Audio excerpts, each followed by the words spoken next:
తెలంగాణలో కనిష్ట స్థాయిలో ఉష్ణోగ్రతలు నమోదవుతున్నాయి. ప్రధానంగా దీతా తుఫాన్ ఎఫెక్ట్ వల్ల అటు ఈశాన్య తెలంగాణ, ఇటు పశ్చిమ తెలంగాణలో కూడా తేలికపాటి వర్షాలు ఉంటాయని కూడా వాతావరణ అధికారులు తెలియజేశారు. ప్రధానంగా దక్షిణ తెలంగాణలో మరియు అటు ఈశాన్య తెలంగాణ అంటే ఖమ్మం, మైబాద్, వరంగల్, ములుగు, జయశంకర్, భూపాలపల్లి ఈ జిల్లాలో కూడా తేలికపాటి వర్షం ఉంటుందని కూడా వాతావరణ అధికారులు తెలియజేశారు. మరో విధంగా చూసుకుంటే చలి తీవ్రత రోజు రోజుకి కనిష్ట స్థాయిలో పడిపోతుంది. అంటే ఆదిలాబాద్, ఆసిఫాబాద్, కొమరం జిల్లాలో సింగిల్ డిజిట్గా ఉష్ణోగ్రతలు కూడా నమోదవుతున్నాయని కూడా అధికారులు తెలిపారు. ఏదేమైనప్పటికీ కూడా రానున్న 3 రోజుల పాటు కొన్ని ప్రాంతాల్లో చలి తీవ్రత మరింత పెరిగే అవకాశాలు ఉన్నాయని కూడా వాతావరణ అధికారులు హెచ్చరికలు జారీ చేశారు.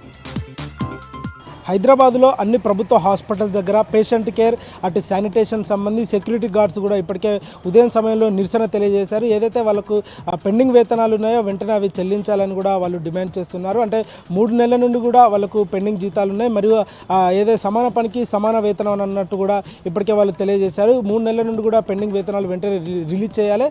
మరో విధంగా చూసుకుంటే ఉదయం ఫీవర్ హాస్పిటల్లో మరియు అటు కింగ్కోటి హాస్పిటల్లో కూడా శానిటేషన్ సంబంధించిన సిబ్బంది అంతా కూడా నిరసన వ్యక్తం చేశారు.